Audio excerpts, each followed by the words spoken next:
वेल्लोर का किला 16वीं शताब्दी का एक विशाल किला माना जाता है, जहां पर अंग्रेजों के खिलाफ पहला विद्रोह हुआ था। तमिलनाडु में किलों के बीच वेल्लोर का किला सबसे अजेय किलों में से एक माना जाता है। वेल्लोर किला अपने भव्य प्राचीर और चौड़ी खाई के लिए और अपनी मजबूत चिनाई के लिए दुनिया भर में प्रसिद्ध है।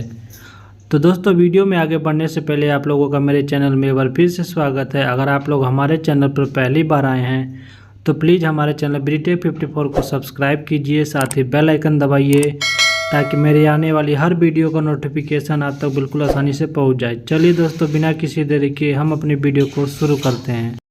यह किला एक समय में विजयनगर साम्राज्य के अरविंदु राजवंश का मुख्यालय हुआ करता था। किले का स्वामित्व विजयनगर के राजाओं, बीजापुर के सुल्तानों, मराठों, कर्नाटक नवाबों और अंग्रेजों के पास लास्ट में यह चला गया, जिन्होंने भारत को स्वतंत्रता प्राप्त होने तक किले पर कब्जा करके रखा हुआ था। भारत सरकार पुरातत्व विभाग के साथ किले का रखरखाव करती है। ब्रिटिश शासन के दौरान टीपू सुल्तान के परिवार और श्रीलंका के अंतिम राजा त्रिविक्रमा राजसिंह को किले में कैदी के रूप में रखा गया था। यह श्रीरंगा राय के विजयनगर शाही परिवार के नरसंहार का भी गवाह माना जाता है। किले के अंदर जलकांतेश्वर हिंदू मंदिर बनाया गया है।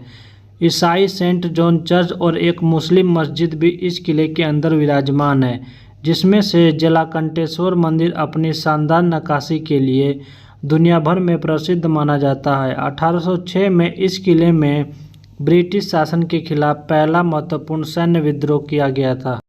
वेल्लोर का किला 1566 ईस्वी में विजयनगर साम्राज्य के सदाशिव राय के अधीन सरदारों चिन्नाबोम्मी रेड्डी और थिम्मा रेड्डी नायक द्वारा बनवाया गया था। तालिकोटा युद्ध के बाद चंद्रगिरी के साथ उनकी चौथी राजधानी के रूप में विजयनगर शासन की दोबारा स्थापना की गई थी। वेल्लोर किले ने रणनीति प्रमुखता प्राप्त की है। अराविद राजवंश की 17वीं शताब्दी में रियाज के शीर्षक आयोजित इस किले में रहते थे। 1620 में टोपर की लड़ाई के एक आधार के रूप में प्रयोग किया गया था।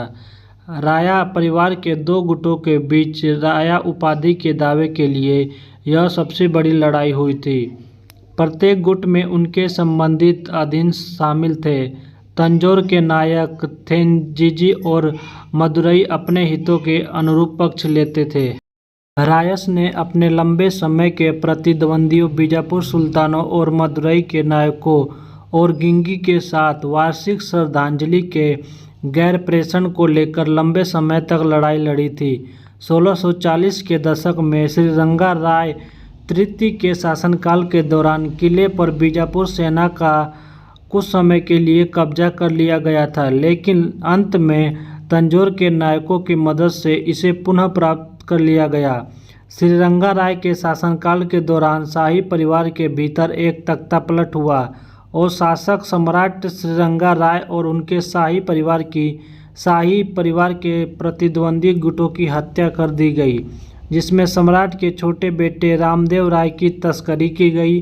किले से सम्राट के गुटों का समर्थन करके इन घटनाओं ने 1616 में टोपपुर की लड़ाई का नेतृत्व किया, जो सदी के सबसे बड़े दक्षिण भारतीय युद्धों में से एक माना जाता है। 1639 ईस्वी में ईस्ट इंडिया कंपनी के फ्रांसिस डे ने व्यापार करने के लिए वेल्लोर चंद्रगिरी क्षेत्रों के सरदारों से कोरोमंडल तट में भूमि की एक छोटी सी पट्टी प्राप्त की, जो वर्तमान में चेन्नई में स्थित है। श्रीरंग ने मैसूर और तंजौर नायकों के साथ गठबंधन किया और गिंगी मदुरई पर हमला करने के लिए दक्षिण की ओर कूच कर दिया। उनका पहला पड़ाव गिंगी किले पर कब्जा करना था, लेकिन मदुरई के थिरुमलाई नायक ने बीजापुर के सुल्तान से श्रीरंगा का ध्यान हटाने के लिए उत्तर से वेल्लोर पर हमला करने का अनुरोध किया। बीजापुर सुल्तान ने तुरंत एक बड़ी सेना भेजी और वेल्लोर किले पर कब्जा कर लिया। इसके बाद मदुरई बीजापुर दोनों सेनाएं वेल्लोर तंजौर बलों को हराकर गिंगी पर जुट गई। उसके बाद एक हाथापाई के बाद दोनों किलों में बीजापुर के सुल्तानों के हाथों में समाप्त हो गए। हार ने विजयनगर सम्राट की अंतिम सीधी रेखा के अंत को भी चिन्हित कर दिया था। इस घटना के 10 वर्षों के भीतर मराठाओं ने बीजापुर सुल्तानों से किले को जब्त कर लिया था। 1676 ईस्वी में शिवाजी के नेतृत्व में मराठों ने दक्षिण में तंजौर की ओर प्रस्थान किया, जिस पर हाल में ही मदुरई के चोकनाथ नायक द्वारा हमला किया गया था और कब्जा कर लिया गया था। उसी साल शिवाजी के भाई एकोजी ने तंजौर पर अधिकार कर लिया, लेकिन उसके पास में पड़ोसी मदुरई और बीजापुर सुल्तानों से खतरा था, जो गिंगी और वेल्लोर में स्थित थे। शिवाजी की सेना ने पहली बार 1677 में गिंगी किले पर कब्जा किया था। उसके बाद वेल्लोर पर हमला करने का काम अपने सहायक पर छोड़ दिया और दक्कन के लिए रवाना हो गए, क्योंकि उनके क्षेत्रों पर मुगल सम्राट औरंगजेब द्वारा हमला किया जा रहा था। 14 महीने की लंबी घेराबंदी के बाद किला मराठों के पास चला गया। शिवाजी के प्रतिनिधि ने किले की किलेबंदी को मजबूत किया और सापेक्ष शांति से क्षेत्र पर शासन कर लिया। 1707 ईस्वी में, जिस वर्ष औरंगजेब की मृत्यु हुई, दाऊद खान के नेतृत्व में दिल्ली सेना ने मराठों को हराकर वेल्लोर किले पर कब्जा किया। दिल्ली के सिंहासन के लिए संघर्ष ने दक्कन के मुस्लिमों राज्यपालों को स्वतंत्रता की घोषणा करने का अधिकार दिया। 1710 में सादात उल्लाह खान के नेतृत्व में अरकोट के नवाब ने भी इसका अनुसरण किया। बाद में उत्तराधिकारी दोस्त अली ने 1733 में अपने एक दामाद को यह किला उपहार में दे दिया था। वेल्लोर में यूरोपीय दफन ग्राउंड मदुरई नायकों के पतन के बाद और मद्रास तट पर अंग्रेजों के उदय के साथ नवाब और उनके दामादों के बीच संघर्ष विकसित हुआ। नवाबों को अंग्रेजों का और प्रतिद्वंदी दावेदारों को फ्रांसीसियों का समर्थन प्राप्त था। कर्नाटक युद्धों के परिणामस्वरूप 1760 के दशक में प्लासी की लड़ाई लड़ी गई। ब्रिटिश जीत ने फ्रांस के फ्रांसीसी भाग्य को सील कर दिया और भारतीय उपमहाद्वीप पर ब्रिटेन के प्रभुत्व का शुभारंभ किया।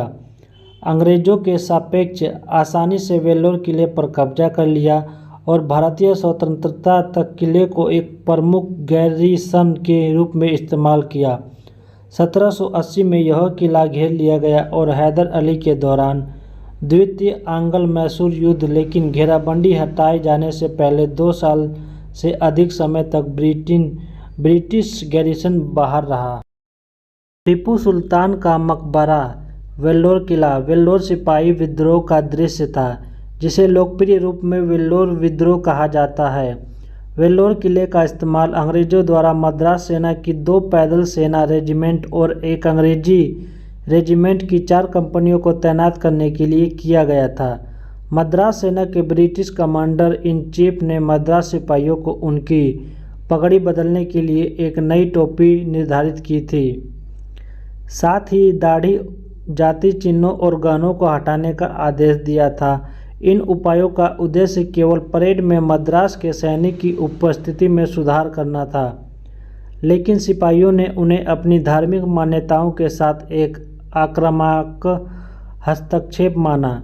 स्थिति इस तथ्य से और खराब हो गई कि टोपी में गाय की खाल से बना एक चमड़े का कोकेट भी शामिल किया गया था। 10 जुलाई को सूर्योदय से पहले किले में तैनात भारतीय सिपाहियों ने वहां के यूरोपीय बैरकों पर हमला बोल दिया और देर सुबह तक करीब 14 अधिकारियों और 100 ब्रिटिश सैनिकों को मार डाला। उनके घरों में तोड़फोड़ की गई। कुछ विद्रोही सैनिक ने टीपू सुल्तान के पुत्रों से भी उनका नेतृत्व करने का आग्रह किया। अरकोट में घुड़सवार छावनी के कमांडिंग कर्नल के पास खबर जल्दी ही पहुंच गई, जो 9 घंटे के भीतर ब्रिटिश और भारतीय घुड़सवारों के बीच के साथ किले में पहुंच गए। तोपोखानों के साथ विद्रोहियों, जिनकी संख्या 800 से अधिक थी, भारी नुकसान के साथ बिखरे हुए थे। दोपहर तक विद्रोह को दबा दिया गया। घटनाओं ने अंग्रेजों के द्वारा जांच की अदालत की ओर अग्रसर किया, जिन्होंने टीपू सुल्तान के परिवार को वेल्लोर से दूर कलकत्ता में अलगाव में स्थानांतरित करने का फैसला किया। दोस्तों, यह वेल्लोर किले की स्टोरी थी। दोस्तों, इस किले को पहला विद्रोह की जगह भी माना जाता है। तो तो दोस्तों उम्मीद करता हूँ कि यह वीडियो आप लोगों को पसंद आएगी। वीडियो पसंद आए तो वीडियो को लाइक कीजिए और चैनल पर पहली बार आए तो चैनल को सब्सक्राइब कीजिए।